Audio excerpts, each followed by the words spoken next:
Olá, meu nome é Danusa, sou professora de matemática e hoje teremos uma aula de frações. Para a gente falar sobre frações, o que você precisa saber? Bom, as 4 operações básicas, que são soma, subtração, multiplicação e divisão, os múltiplos de um número, o mínimo múltiplo comum, que é o MMC, e potência. O que é fração? Fração é um número que representa partes de um inteiro, ou seja, uma divisão de alguma coisa. Então, toda vez que a gente falar de fração, vai ser uma divisão. Olha os exemplos que a gente tem. 1/4, quer dizer, eu tenho um inteiro ali, dividido em 4 partes, né? E tomei uma. 2/8, tenho ali uma peça ali, dividida em 8 partes e tomei 2. 1/4 de novo, quadradinho ali, tomei uma parte. E 4/16, quer dizer que aquele quadradinho está dividido em 16 partes e eu peguei 4. Então, olha o resuminho aí, no nosso esqueminha. Fração é o quê? É uma divisão. Como funciona?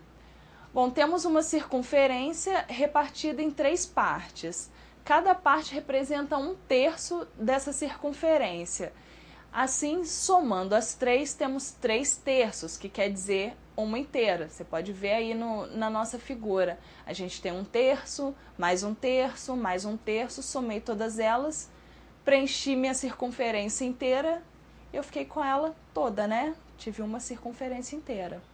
Os termos de uma fração. O numerador e o denominador são os termos da fração. Olha lá, numerador em cima, o traço de fração, e o denominador embaixo. 1/6 significa aí que eu peguei 6 partes, né, e tomei uma só. Olha o nosso resumo, os termos da fração. Então, tá aí, numerador e denominador. Representando as frações. Quando construímos frações, colocamos um traço de divisão, como eu tinha falado, o tracinho no meio, né?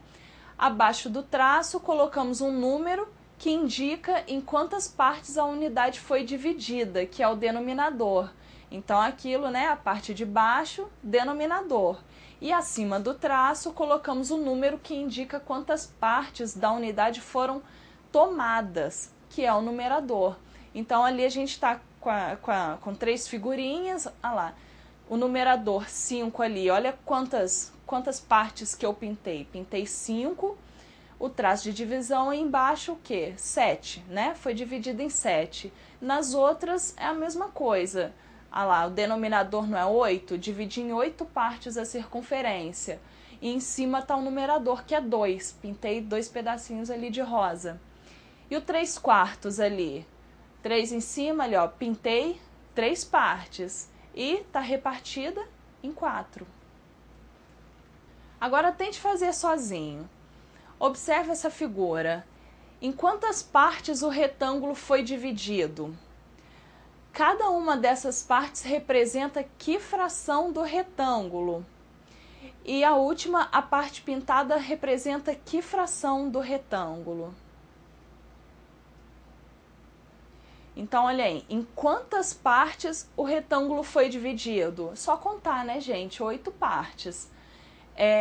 Letra B, cada parte representa que fração?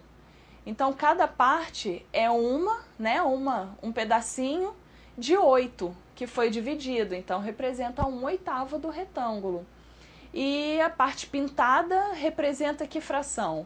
A parte pintada eu tenho 5 partes pintadas e o meu retângulo está dividido em 8, então representa 5/8. Agora o número 2. Diga qual fração que representa cada bandeira. A gente tem aí 6 bandeirinhas, A, B, C, D, E, F. Então, a fração que representa cada bandeira, olha ali na letra A. A bandeira está dividida em 8 partes. Eu pintei uma, então a fração é 1/8. Letra B. A bandeira está dividida em 6 partes. Eu pintei 2, né? Então dá 2/6. Letra C. A bandeira está dividida em 8 e eu pintei 4. 4 partes roxinhas ali, 4/8.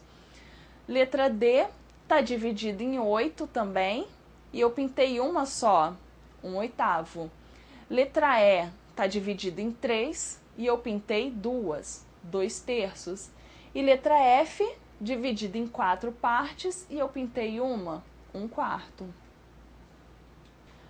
Número 3. José, João e Celina representam 1/4 do total de empregados do sítio de seu Gustavo.